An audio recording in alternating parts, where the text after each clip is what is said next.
бағдарламамызды орнатып болғаннан кейін, бізде жүйеде администратор пайда болғаннан кейін қалай настройка жасау, баптау жұмыстарын қалай бастаймыз, компанияны қалай енгіземіз, компаниямыздың сауда-саттығын жаңағы айтылған барлық мүмкіндіктерді қалай пайдаланамыз деген сұрақ туындап, бірінші қалай бастаймыз деген сұрақ туындаса, міне мына жерде өзі жазғандай, начальная страница, текущие дела, NCI администратированиеден бастаңыз деп сілтеп тұрған сияқты.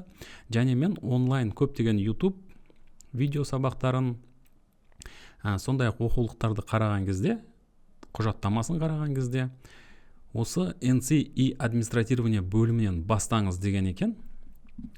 Бұл не деген? Бұл нормативно-справочная информация.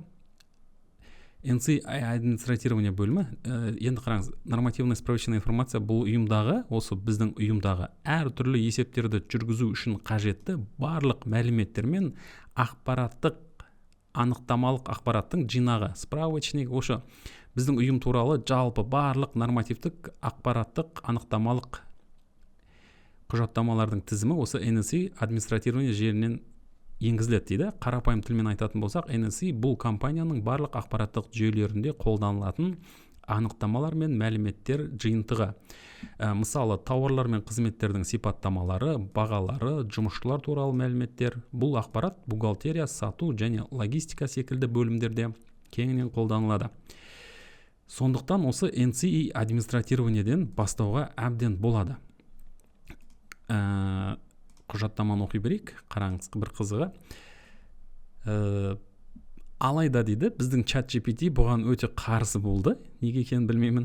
Енді себебін мен сіздерге қазір айтайын. ChatGPT не дейді? ChatGPT былай дейді. ChatGPT нақты өмірде осы программаны осылай орнатып алғаннан кейін, жаңа компания 1С OT жүйесіне енді қолдана бастаған кезде бірінші қадам ұйымды құру және реквизиттерін енгізу. Ұйым туралы ақпаратты және ұйымның реквизиттерін енгізуден басталады дейді. Себебі жаңа жүйеде ең алдымен сіз кімсіз, жауапкершілігі шектеулі серіктестік ТО ма, әлде жеке кәсіпкер ИП-сіз ба, не басқа ұйымдасыз ба, сіздің салық режиміңіз қандай, қосалқы құн салығы НДС төлейсіз бе, жоқ па, қандай банкте шоттыңыз бар, қызметкерлеріңіз бар ма, жоқ па, бухгалтер кім, директор кім. Осы бастапқы ақпаратынсыз нормативтік анықтамалық ақпарат NCI және CRM, сатылым, сатып алу бөлімдері ешқайсысы жұмыс істемейді дейді. Сондықтан бірінші қадам компания туралы мәліметтеріңізді енгіз деген екен. Яғни 1С-пен жұмыстау бастау логикасы мынандай болу керек дейді. Компания өз мәліметтерін енгізу керек предприятие бөлімінде, организация, сол жерде жаңа ұйымды қосу, содан кейін қызметкерлер мен рөлдерді анықтау, банктік шот пен касса, қойма мәліметтерін енгізу, салық және енді жаңағы компания туралы барлық мағлұматты енгізіңіз дейді. Себебі көптеген видеоларда база алдын ала болғандықтан олар екінші және үшінші кезеңдерден бастайды, ал нақты компания жұмысын бастаған кезде ұйым мен қызметкерлерді толық енгізуден бастау керек депті. Сондықтан біз осы компания туралы мәліметтерді, қызметкерлерді бір-екі жаңағы компанияның қызметкерін қосайық. Сіз өзіңіздің жағдайыңызға байланысты істейсіз, яғни компанияның аты, басқасы. Мен қазір мына жердегі барлық мәліметтерді жабайын, тек қана 1С кезетті қалдырайын, себебі бір нәрсе көрсеткім келіп отыр. Бұл жерде өнімдер, соның ішінде үлгілік өнімдерге келетін болсақ, мысалы, былай жасайық, өнімдер немесе 1С сервистер қайсысы? Өнімдер, орыс тіліне кетіп қалды ма? Продукты, осы жерде онлайн демонстрация, және 1С управление торговлей, демо KZ, осы веб-парақшаға келіңіз, егер сізге қосымша оқыңыз келіп отырса. Сол жерде кез келген бір қолданушыны таңдаңыз. Әсіресе администратор ретінде кіріп көрейік. Бұл жерде пароль болмайды, сондықтан логинді басамыз. Бұл онлайн управление торговли Қазақстан барлық ақпараттың барлық өкінішке орай толтырып тастаған. Енді бір жағынан ол пайдалы болуы мүмкін. Бұл жерде келіп, соның барлығын көруге болады. Мысалы, NCI администратирование, сол жерде организация, ұйымдар туралы ақпаратты көруге болады. Енді қосымша мәлімет ретінде сізге беріп отырмын. Ал біз қазір былай жасаймыз. Енді біз ChatGPT-ді тыңдайық, және біз өзіміздің компания туралы ақпараттарды енгізейік. Және ChatGPT мына жерде айтады, NCI администратирование бөліміндегі мына жердегі NCI администратирование, настройка NCI мына жердегі модульдерді толтыру міндетті емес дейді, себебі компанияның қажеттілігіне байланысты біртіндеп қосып оны ары қарай баптауға болады. Сізге ыңғайлы уақытта осыны белсенді етіп қоса аласыз дейді. Төмен қарай кішкене түсейік. Біздің қараңыздар, енді ChatGPT бойынша біз компания туралы ақпаратты толтырудан бастаймыз. Бұл жердегі мағлұматтар жасанды интеллект осы ChatGPT көмегімен құрастырылды, және бұл ақпараттың барлығы ойдан шығарылған мысал ақпараттар болып саналады. Бұл жердегі компанияның біздің атауы ТО Техноказ компаниясы. Компанияның сипаттамасы бұл IT және кеңсе техникасын көтерме және бөлшек сататын орта деңгейдегі кішігірім компания, сонымен қатар сервистік қызметтер көрсетеді. Мысалы, IT құрылғыларды қондыру, техникалық қолдау, оларға кепілдік береді. Жалпы IT компания қызмет көрсетеді, IT құрылғыларды сатады. Мысалы, енді алгоритм компаниясының веб парақшасына келейік. Мысалы, мынандай құрылғыларды сатады дейік. Енді балама ретінде болып отыр бұл жерде. Содан кейін не істейміз? Бұл компанияның заңды реквизиттері БСН, бизнес сәйкестендіру номері, жеке сәйкестендіру номері барлығы берілген екен, және бұл жерде қызметкерлер мен олардың атқаратын рөлдері, мысалы, кім біздің директор, кім біздің бухгалтер, кім сату менеджері, осындай қолданушылар берілген екен. Олай болса, осы алғашқы мәліметтерді енгізуден бастаймыз. Управление торговлей. Осы жерге келеміз. NSE администратирование бұл негізгі бөлім болып саналады. Соның ішінде нормативно-справочная информация. Біздің компания туралы ақпараттық анықтамалық ақпараттар, соның ішінде сведения о предприятии. Міне, бірінші осы жерден бастауымыз керек. Олай болса, мен осы компания туралы ақпараттан бастаймын. Біздің компания сведения об организации, біздің ұйым туралы ақпаратты енгізуден бастаймын. Біздің компания заңды тұлға, сондықтан оны біз өзгертпейміз. Вид бізде юридическое лицо. Біздің компания заңды тұлға.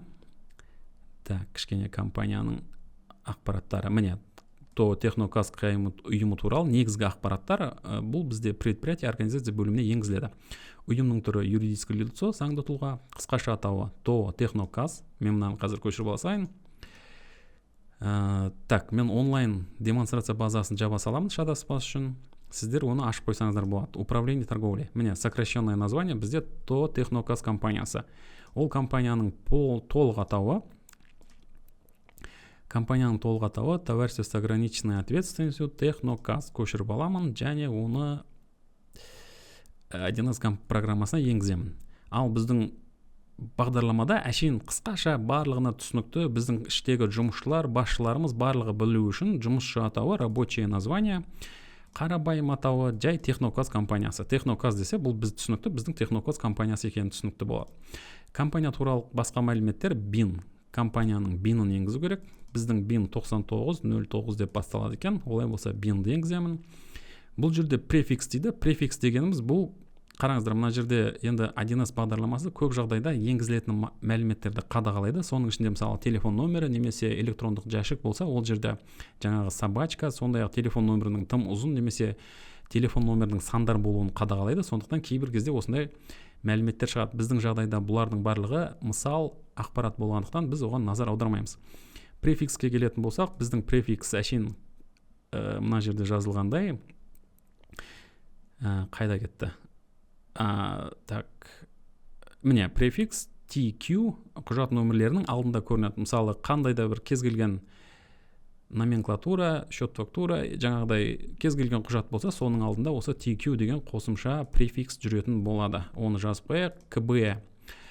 Біздің КБ 17. КБ деген не екен, тағы да осындай кейбір терминдерді білмейтін енді жаңадан бастағандар болса, менің өзімде мысалы КБ дегенді жақында білдім. Код бюджетной классификация. Бұл Қазақстан Республикасында бюджетке түсетін әртүрлі кірістер мен шығыстарды нақты сәйкестендіру үшін қолданылатын код дейді.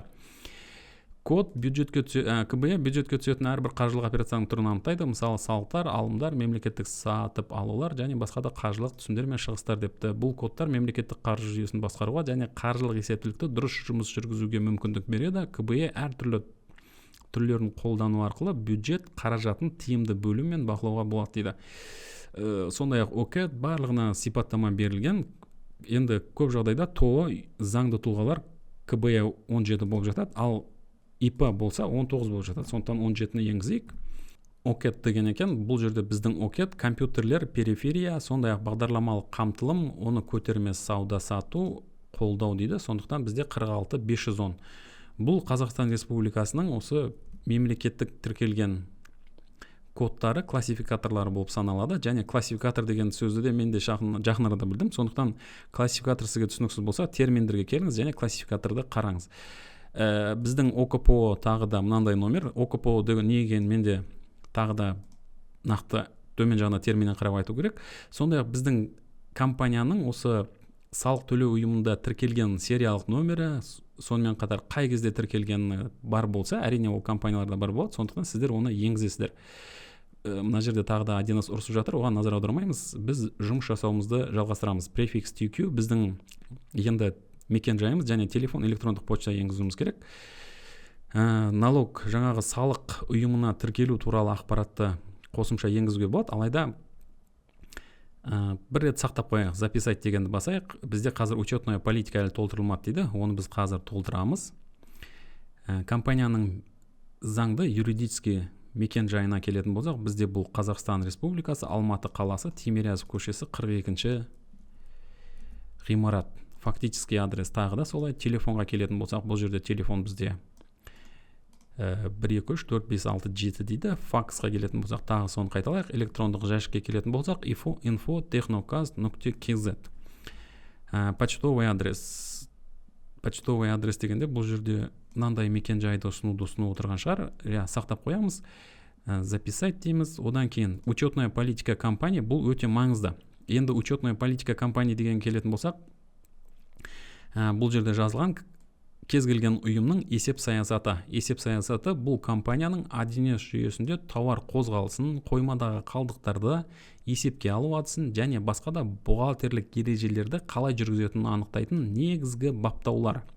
Есеп саясаты, учетная политика дұрыс таңдалмаса, тауар бағалары мен қалдықтардың есебіне ауытқулар туындауы мүмкін. Енді түсінікті, кейбір компаниялар, мысалы қосалқы құн салығын төлейтін, НДС төлейтін тобы болады, ал кейбір жеке кәсіпкерлер, ИП-лар болса, олар қосалқы құн салығынан босатылған упрощенка немесе патент, салық, сондай бір қарапайым басқа түрінде жұмыс істеуі мүмкін. Біздің компанияның учетная политикасы, Техноказдың есеп саясаты, бұл жерде былай жасаймыз. Учетная политика, оның атын берейік қазір, ұйым Техноказ қалай істесе екен. Так, учетная политика Техноказ деп жазсақ та болады мына жерде.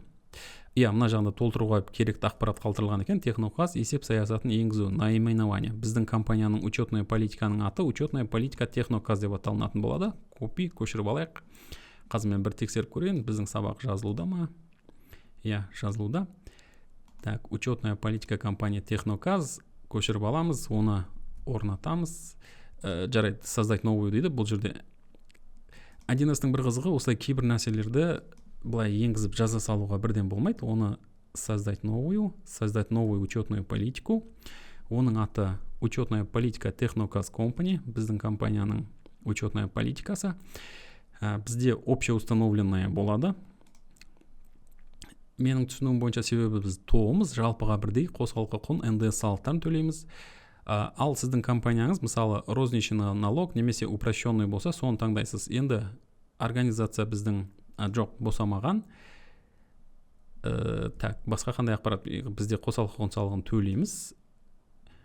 Так, мына жерде метод оценки стоимости товаров дейді. Бұл не екенін білгіңіз келіп отырса, мысалы, метод оценки стоимости товаров дейді. Төмен жағында терминдер келдірілді. Сол жерде FIFO деген не?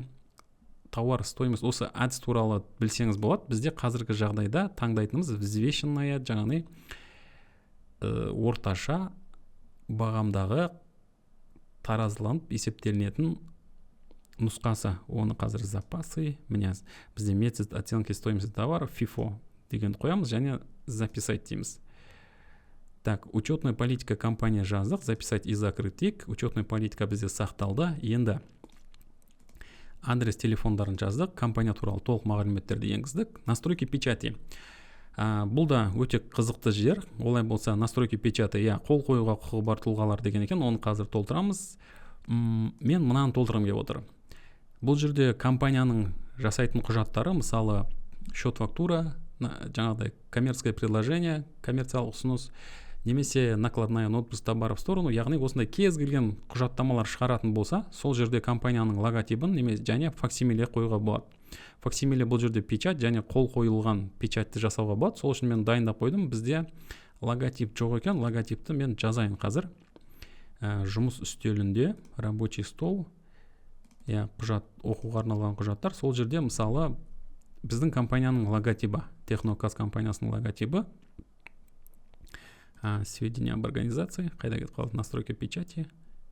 Так, мынаны таңдаймыз. Пайда болды. Енді біздің компанияның печатын қоямыз. Бұл жерде мына жерде PNG форматтағы болу керек. Тізімдерді қараймыз.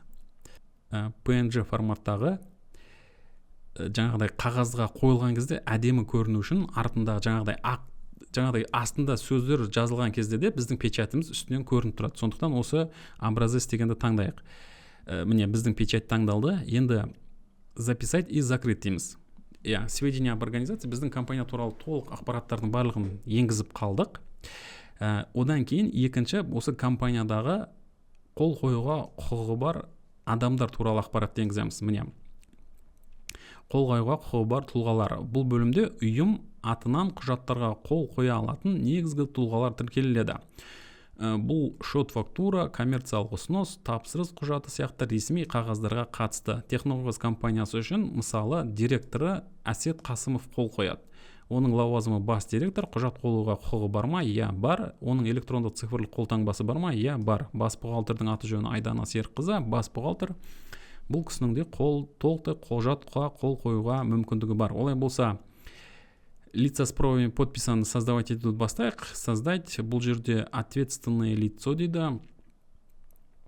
Жарайды, ответственное лицо дейді. Кім дейді? Бізде бұл руководитель, компанияның ең бірінші бастығы, основное ответственное лицо организации, біздің компанияның ең негізгі қол қоюға жалпы басшысы.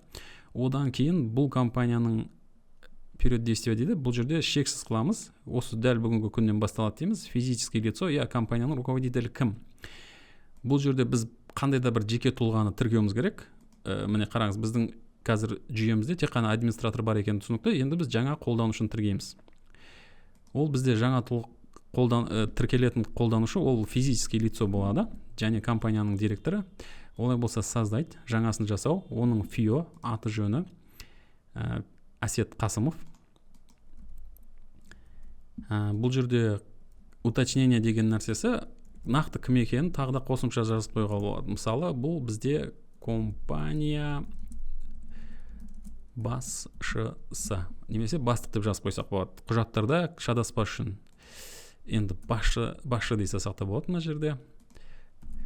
Одан кейін бізде бұл ер азамат, оның туылған күні бізде берілген. Туылған күні қазір төмен қарай түсейік. 12.09.1985 дейді. 12.09.1985 жылы.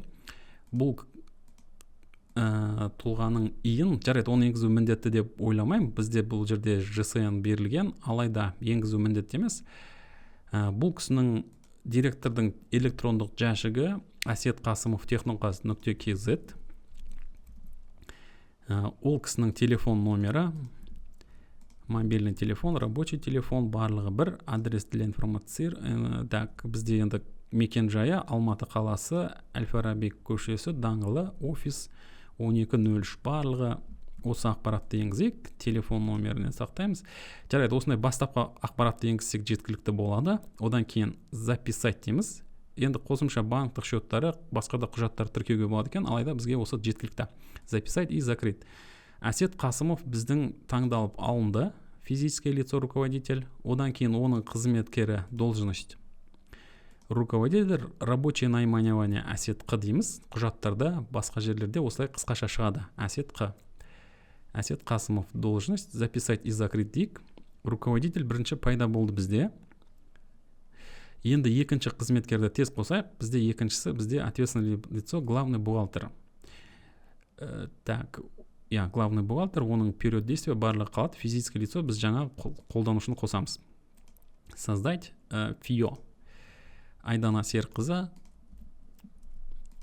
уточнение жарайды, керек емес әзірге. Бухгалтер бізде бір ғана Айдана деген кісі, Серік қызы істейді деп ойлайық. Әйел кісі, бұл кісінің туылған күні 04.03.1989. 03.04.1989 жыл туылған екен. Иін номері енгізіп қояйық, 8803. Так, енгіземіз. Группа физических лиц, оған қоспаймыз. Электрондық жәшігі Айдана Серік қызы, Техноқаз. Ұялы телефон. Осылай сіз компанияңыздағы барлық қызметкерлерді жайлап осылай толтырып бастасақ болады. Енді так, адрес, домашний телефон, адрес. Жарайды, жеткілікті, осыны сақтаймыз. Мына жерде кейбір ақпараттар чат GPT ойлап тапқан кезде дұрыс ойлап таба алмады дейді. 1С қабылдамай жатыр. Жарайды, иін жазбай қояқ, записать и закрыть дейді. Айдана Серік қызы пайда болды. Бізде Айдана Серік қызының жұмыс қысқартылуы, наименование Айданасы. Записать и закрыть. Лицо с правом доступа бізде 2 қызметкер пайда болды. Так, компания туралы ақпаратты енгіздік. Так, енді былайша жабайық. Настройки банковского счета дейді. Біздің компанияның банктық счетін тіркейік. Так, төмен қарай түсеміз. Біздің номер счета KZ 1-2-3-4-5-6-7-8. Жоқ, наименование. Так, былай таңықтайық. Қалай істейміз? Наименование атауы. Так, банк корреспондент, АТФ банк. Так, мына жерде қалай таңдасақ? Банковский счет организации. Біздің компанияның счет организации. Счет организации.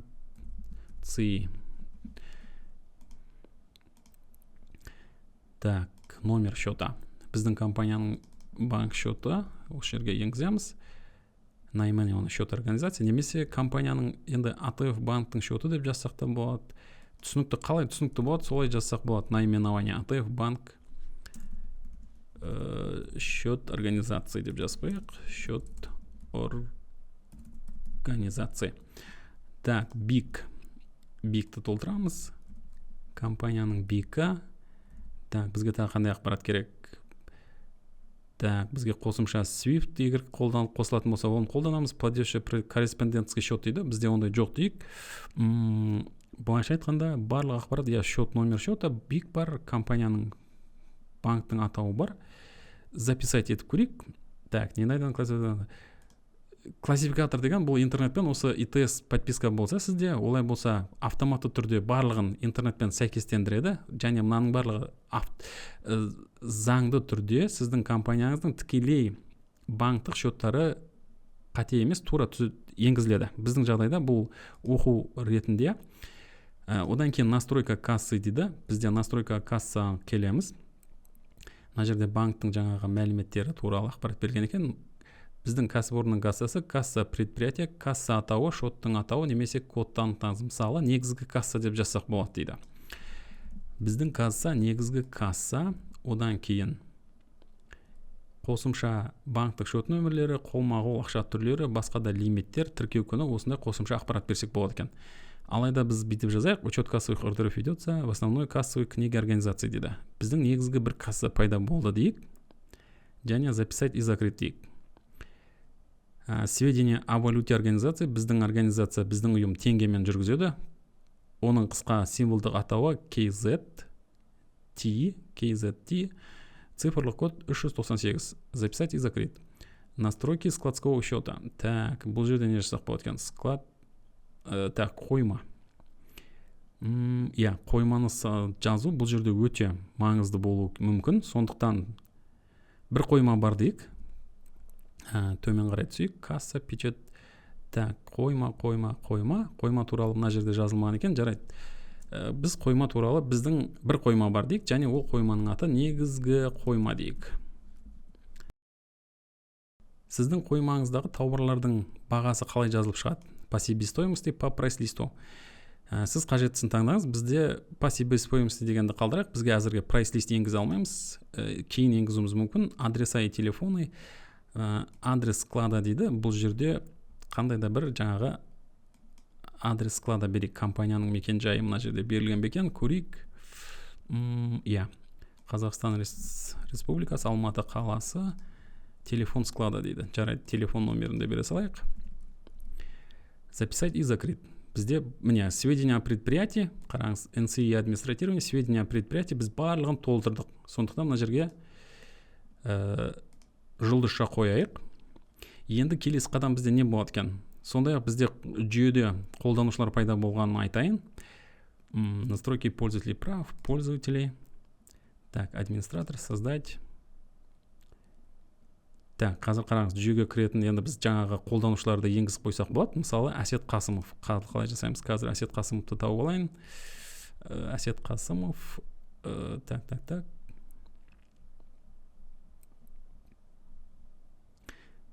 Әсет Қасымов. Әсет Қасымовты таңдаймыз. Подразделение әзірге қалдырайық. Пароль қояйық. Оның парольді әзірге 1-2-3 деймін. 1-2-3-1. Так. Парольді қойдым. Одан кейін записать деймін. Бұл жерде қараңыз, енді кейбір осылай мені қараңыз. Біздің бұл директор, да? Әсет Қасымов біздің директор. Оның права доступы, оның доступ правалы қалай болады? Мысалы, группаларды қараймыз. Так. Жоқ. Жарайды, біздің руководителді администратор ретінде қоссақ болады. Бұны жарайды, осылай сақтап қояқ бір рет. Бізде осылай қызмет жасайтын қолданушылардың барлығы тізімде пайда болады, және олардың барлығы 1С-ке өздерінің компьютерлерімен кіріп, қажетті жұмыстарын істейді. Ал енді олардың рөлдеріне келетін болсақ, профили группы доступа деген бар. Осы жерде мысалы қараңыз, администраторлар әрине түсінікті. Ең негізгі администратор, одан кейін қосымша тағы рөлдері. Ал бұл жерде сауда-саттықпен және де қормен айналысатын кладовщик, менеджер по закупам, осындай профиль группалары болады. Сол группаға біз кейін қолданушыларды қоссақ болады.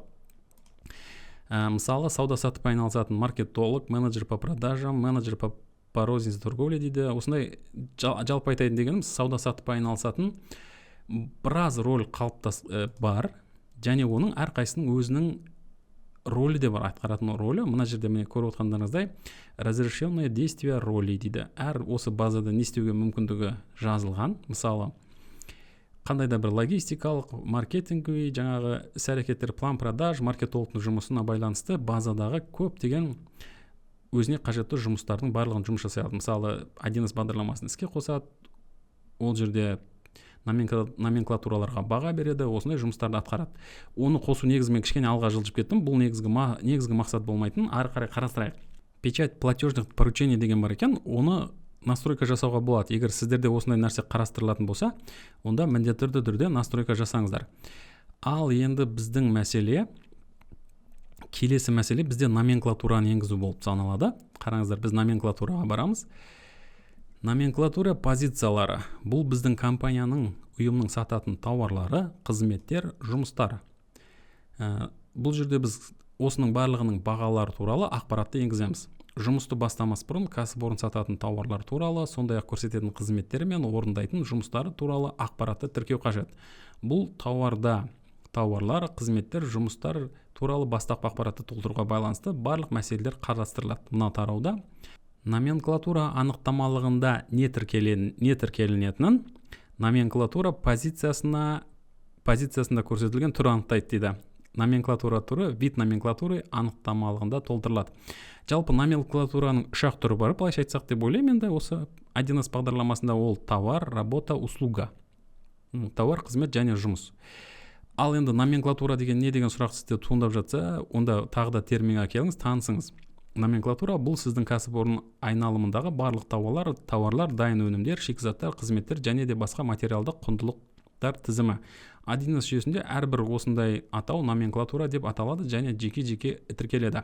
Негізгі мақсаты номенклатура тауарларды, қызметтерді, материалдарды есепке алу және олармен операция жасау, сату, сатып алу, сақтау, өндіру және тағы басқа үшін номенклатураларды енгізеді екенбіз.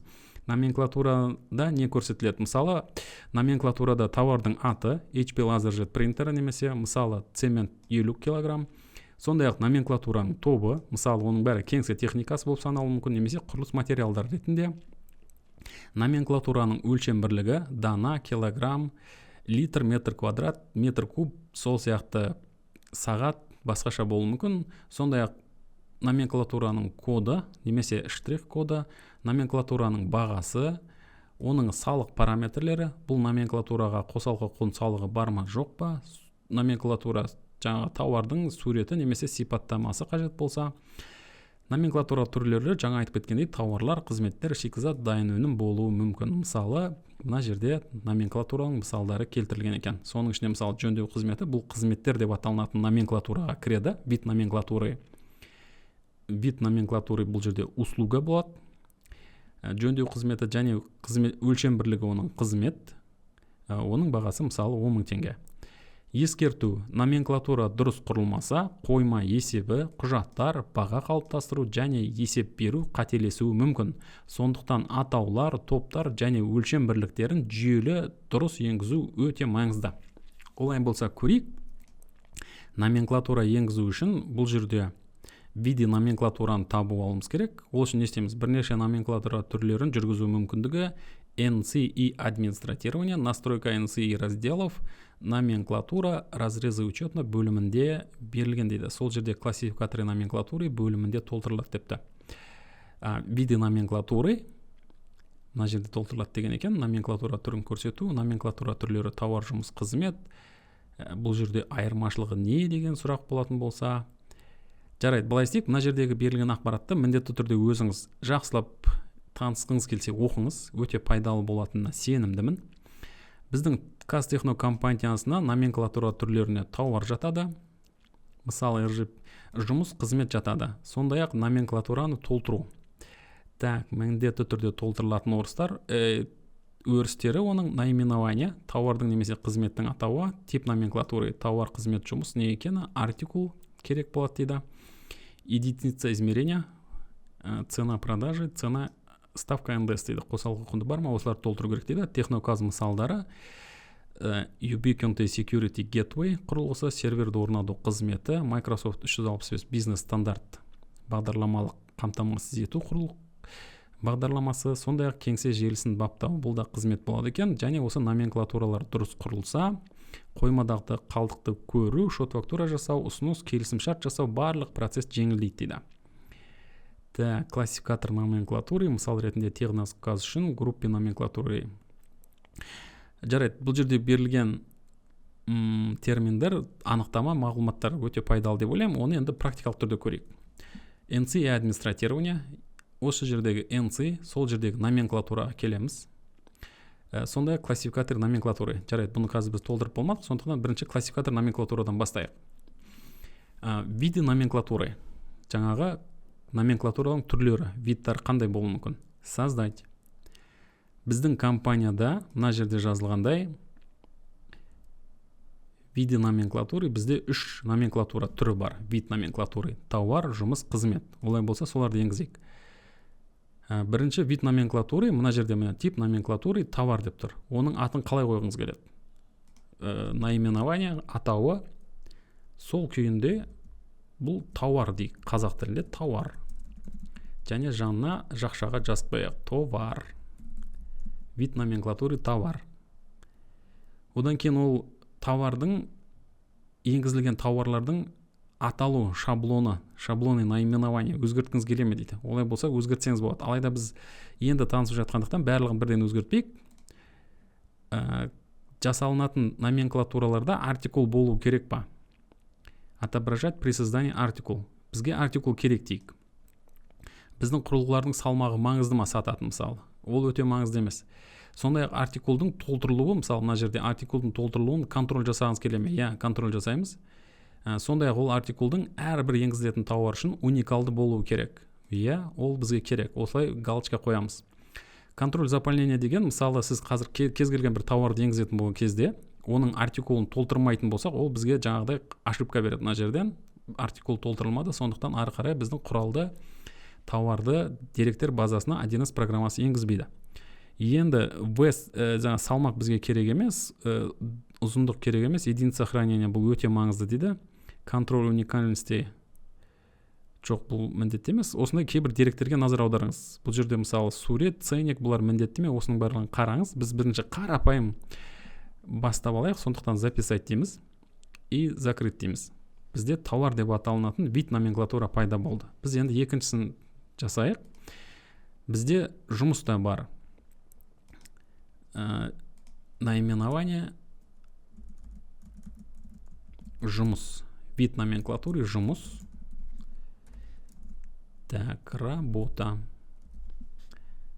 Записать и закрыть.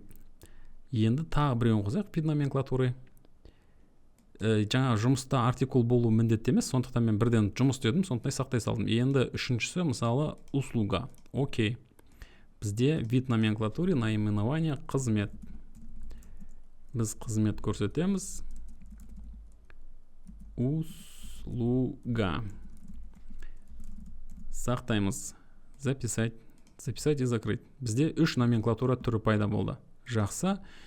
Демек біз вид номенклатуры енгіздік. Единица измерения. Біздің тауарлардың, номенклатуралардың қандай өлшем бірліктері бар? Килограмм, метр, штука. Сондай-ақ мысалы біздің жұмыс сағатпен есептелінетін болса, мысалы, олай болса осы жерге сағат деп жазып қоямыз.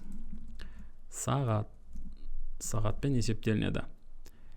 Басқа ешқандай қосымша мәлімет бермейміз. Записать и закрыть. Сағатпен есептелінеді. Мына жерде кодты тауып алып, немесе бір код беріп өзіңіз жазсаңыз болады. Енді осы жерде номенклатура толтыру кезінде сізде мынандай сұрақ туындаса, бұлардың не айырмашылығы бар деген сұрақ туындайтын болса, мынаны оқыңыздар. Мысалы, тауар деген түсінікті. Бұл кәдімгі материалды құндылықтар, кәдімгі заттар. Ол кәсіпорын сатып алатын, өндіретін және сататын заттар. Тауар дегеніміз түсінікті. Олар қоймада есепке алынады, қалдығын бақылауға, өзіндік құнын есептеуге, сұранысты жоспарлауға мүмкіндік болады. Жұмыс дегеніміз материалдық емес жұмыстар. Ол өндірілетін немесе сатып алынатын сандық есеппен және өзіндік құнымен бірге есептелінетін. Әрқашан ұйым ішіндегі бөлімшелерге тіркеледі дейді. Мына жердегі берілген мағлұматтарды оқыңыздар. Жалпы тауардың, жұмыстың, қызметтің айырмашылығы келтірілген. Енді көп жағдайда қазір біз мына жерде қандай да бір қызметті, тауарды сатамыз, сол кезде ол бізге анықталып болады деген ойдамын. Единица измеренияны толтырдық, классификатор номенклатуры толтырдық. Так, бізде үш вид номенклатуры болды. Енді келесі құжатта не жазылған екен? Төмен түсіп көрейік. Номенклатура толтыру үлгісі, мысалы жаңа жазылған екен. Тауарларды қосуға болады. Классификатор номенклатуры қостық. Базада аз көрінеді. Так, неліктен классификатор номенклатуры жергілікті базада аз көрінеді дейді.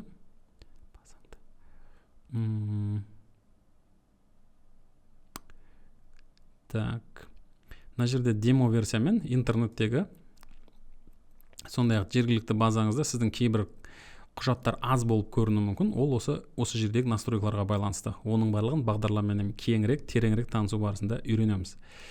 Енді төмен қарай түсейін, мынаны жаба салайын, керек емес бұл бізге. Так, классификатор жаңа қайсысын таңдау керек? Ең алдымен видео номенклатуры, бұны енгіздік. Номенклатура түрлерін жасау, әр номенклатура түрінде көрсетеді. Техноказ компаниясы үшін номенклатура түрлері компанияңыздағы барлық тауарлар мен қызметтер осы түрлерге бөлінеді. Әр түрдің сипаттамасы. Так, единица измерения, видео номенклатуры. Так, мысалы Dell Edge серверін толтыру дейді.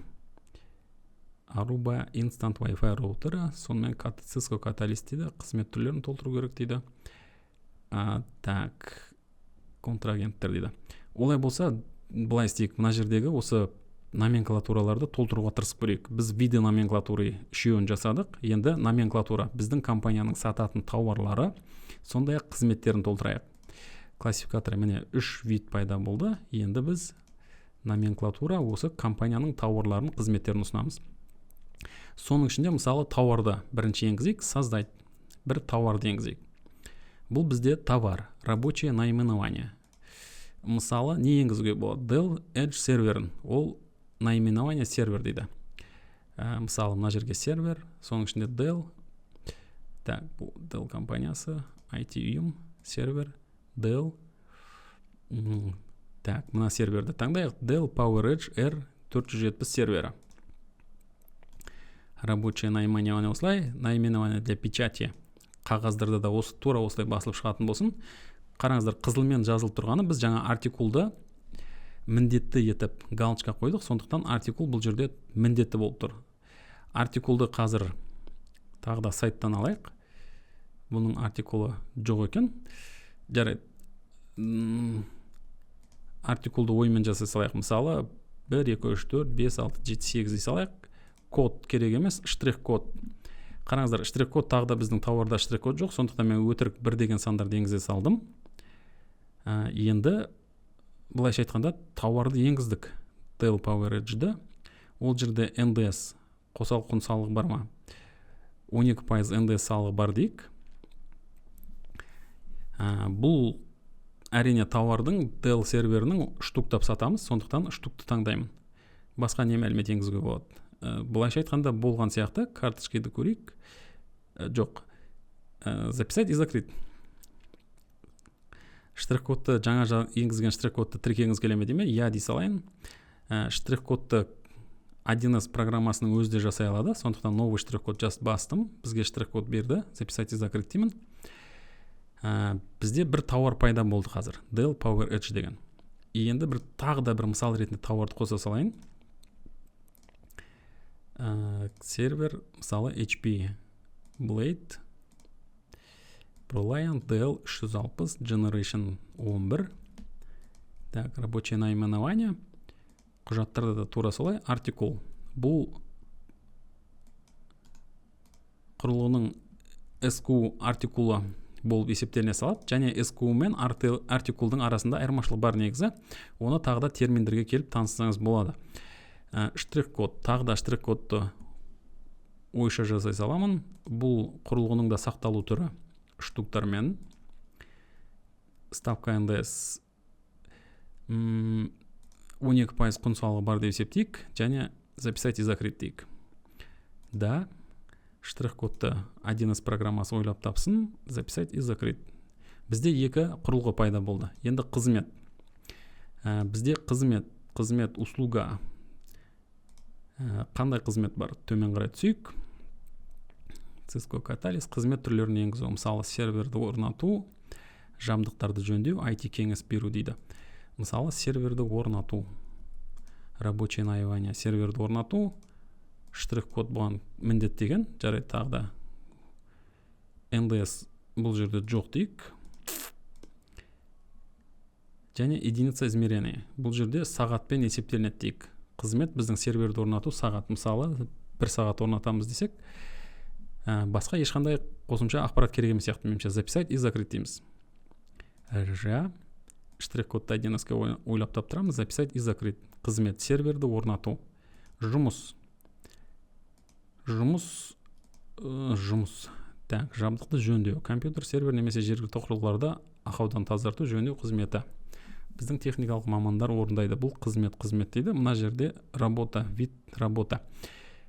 Жарайды, бізде барлығы әзірге жұмыс жоқ дейміз.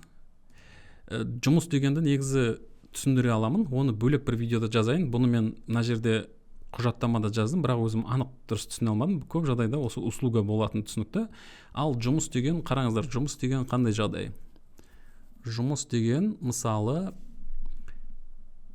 қараңыз, мысалы біз серверді сататын болсақ, бұл серверді орнатып баптауды біз емес, басқа бір компания жасайтын болса, біз ол клиент төлейтін ақшаны осы құрылғымен қосып екеуін бірге есептеп жүреміз. Яғни ол себестоимость дейма, жаңағы осы құрылғының жұмысына кіріп кетеді.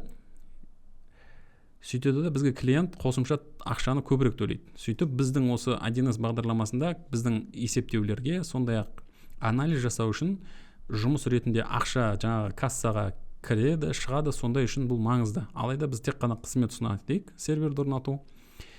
Тағы біреуін қоса салайық мына жерде. Бізде мысал көп қой. Сөйтіп, қазір жабдықты жөндеу, IT кеңес беру. NDS бұл жерде жоқ. Сағатпен есептелінеді дейік. Штрих-код міндетті дейді. Қазір штрих-кодсыз мысалы записать и закрыть. да дейміз, штрих-код, новый штрих-код, записать и закрыть. Так, бізде қазір 2 тауар, 2 қызмет пайда болды. Енді біз былай жасайық. Қазір осы 2 құрылғыны пайдаланып, біз біреуге сатқымыз келеді. Бізге сатқымыз келетін адам, ол бізде енді контрагент болады. Контрагент деген бұл біздің компаниямен жұмыс жасайтын партнерлер. Олай болса, контрагенттер бұл сіздің компанияңызбен тауар немесе қызмет алмасатын тұлғалар. Олар клиент болуы мүмкін, жеткізушілер болуы мүмкін, мердігерлер болуы мүмкін және тағы басқа. Олармен жұмыс жасау үшін 1С UT бағдарлама жүйесінде контрагент ретінде тіркеу қажет. Міндетті түрде мына ақпараттарды толтыру керек дейді. Атауы, жаңағы компанияның бүкіл ақпаратын, сондай-ақ кеңестер, контрагенттерді клиенттер және жеткізушілер деп бөлу ыңғайлы. 2-ге бөліңіз дейді. Сонымен қатар оларға электрондық шот фактура жіберу үшін имейл міндетті. 1С UT бағдарламасында контрагент жаңағы партнерлардың байланыс телефон номері немесе имейл міндетті түрде енгізу керек. Сату және сатып алу үшін құжаттарды осы контрагентке байланысты бекітеміз. Контрагентті бір рет қана тіркеп, кейін сатуларды, сатып алуларды қайта пайдалану өте жеңіл болады. Сондықтан осы бағдарлама бізге артықшылық береді. Мысалы, Технокос компаниясының контрагентінің мысалына келетін болсақ, ТО Алматы Network Solutions дейді. Олай болса, осы контрагентті енгізейік. Ол үшін біз не істейміз? Мына жерде номенклатураны жасамыз, NCI администратирование, контрагентыға келеміз. Контрагентыға келейік. Бұл жерде 2 автоматты түрде енгізілген наше предприятие, бұл біздің компания контрагент болып жүйеде енгізіліп тұр. Сондай-ақ біздің компанияны сатып алынатын жеке тұлғалар розничные покупатели. Біз жаңадан біреуін жасаймыз. Бұл бізде компания, юрлицо, және ол компанияның юрлицоның бины мына жерде берілген. Мен оны көшіріп аламын және бинді енгіземін. Так, бин жоқ дейді, бұлған біз назар аудармаймыз. Так, код по КПО, ол компанияның КБСі дейді, 17 деп енгізейік. Қосалық қонсалы төлеушіме, ол компанияның мекен жайы, но компанияның атын енгізуіміз керек. Қай жерде? Так, сокращенное юридическое название. Мына жерде енді интернеттен қосулы болса, сізде жаңағы кейбір компанияның бинін енгізіп, заполнить деп баса салсақ, ол автоматты түрде барлық ақпаратты өз толтыру мүмкін еді. Алайда бізде оқулық мақсатта болғандықтан бұл интернетке қосылмаған, жаңағы ИТС бағдарламасына. Енді сокращенное юридическое название, то Алматы Network Solutions, оның электронды почтасы info.ns.kz, телефон номері 333-44-55, сонымен қатар басқа қандай ақпарат? Контрагент түрі юридическое лицо. Заполнить етілді. Енді далияны басып көрейік. Телефон номері окей. Далее рабочее наименование. Біз шатаспас үшін то деген жазуды бірге алып жүрейік рабочий названиесінде. То Алматы Network Solutions. Біздің кім енгізіп жатыр дегенге, мысалы, осы компаниямен жұмыс жасайтын менеджерді қосып қоюға болады. Мысалы, создать, және бізге мына жерде жаңадан қолданушы қоссақ болады. Алайда основной менеджер қазірге администратор деп айта салайық. Бұл бізге кім болып келеді? Бұл біздің клиент болып келеді. Сонымен қатар поставщик болуы мүмкін. Немесе прочие отношения. Осының барлығын бірге таңдауға болады. Алайда бұл біздің клиент дейік. Фактически адрес контрагента дейді. Оның мекен жайы Алматы қаласы, Сатпаев көшесі, 30Б 205 офис екен. Олай болса, далее дейміз. Банковский счетты енгізбейміз әзірге. Далее дейміз. Мына жерде қосымша осы ақпарат, енгізген ақпараттың барлығы шықты. Создать дейміз. Бізде қазір бір контрагент пайда болды. Алматы Network Solutions. Енді біз тағы да бір контрагентті тіркейік. Бұл бізде юридическое лицо, бірақ индивидуальный предприниматель болсын компания. Және оның ИНы. Бұл бізде Самат Аубакыров, ИП Самат Аубакыров, оның ИНын енгіземіз. Мына жерде тағы да тексеруде КБЕ 19.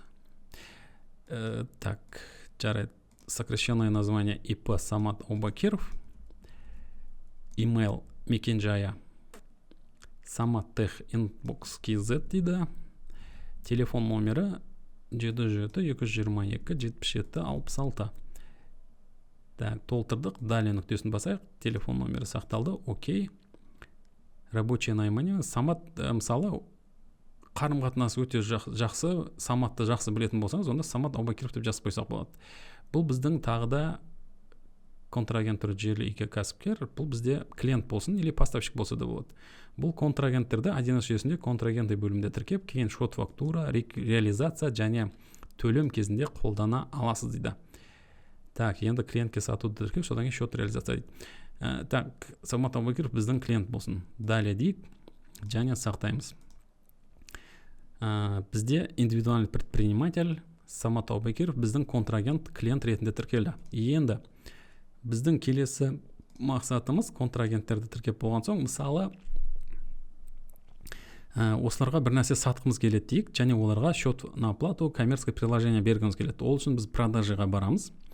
Және осы жерге келсек, бізде мына жерде өте аз ақпарат көрінген сияқты болады. Себебі жаңағы 1С компаниясының демо версиясына келетін болсақ, продажи. Бұл жерде қараңыз, көп деген мына жерде счет на оплату, счет фактура, клиенттермен келісім шарттар, сондай коммерциялық ұсыныстар дейді, барлығы көрініп тұр демода. Ал бізге келетін болсақ, ол бізде жүйемізде жоқ. Оның не себепті жоқ деген сұрағына келетін болсақ, компанияның келесі өте маңызды, негізі ең бірінші видеоларда, оқулықтарда толтырып жататыны осы настройки NSI и разделов деп аталынатын бөлігі. Және мен құжаттамама келейін. Осы жерде мынаны әзірге қалдыра тұрайық. Осы жерде қараңыз, біз кәсіпорын ақпаратын енгіздік, номенклатураны енгіздік, контрагентті мысал ретінде енгіздік. Енді NSI и административный бөліміне назар аударайық. NSI и административный бөлімін терең қарастырамыз. NSI административный бұл модульдерді бірден емес, компанияның қажеттілігіне байланысты біртіндеп жайлап алда қосуға болады, және келешекте баптала алады. Сізге ыңғайлы уақытта белсенді ете аласыз депті. Жалпы нормативная справочная информация бұл бөлім 1С предприятие УТ жүйесіндегі ең маңызды және негізгі блоктардың бірі. Ол анықтамаларды басқаруға және жүйелік баптауларды жүзеге асырылады. Қазір көреміз. Бұл бөлім анықтамаларды справочныйки жүргізу және жүйені баптау үшін арналған. Жалпы сіздің директор базаңыз, жалпы компания бірінші рет осы 1С УТ-ны енгізіп жатқан кезде, болашақта сауда-саттық, анализ, жалпы директор базаңыз 1С-іңіз жұмыс жасау үшін осы NSI справочник бөлімін дұрыс толтыру өте маңызды. Себебі бұл жүйенің дұрыс жұмыс істеуі үшін алғашқы параметрлер дәл осы жерден енгізіледі, және болашақта номенклатура, басқа жаңағы ақша, касса барлығына әсер етеді. Былай істейік. Енді бұл өте маңызды нұсқасы. Бізде толтырылған ақпараттар қазір оларда өте маңызды. Алайда енді болашақта жұмыс жасау үшін бізге мына настройка NSI раздел, бұл осы ақпараттарды толтыру ең маңызды бөлшегі болып келеді.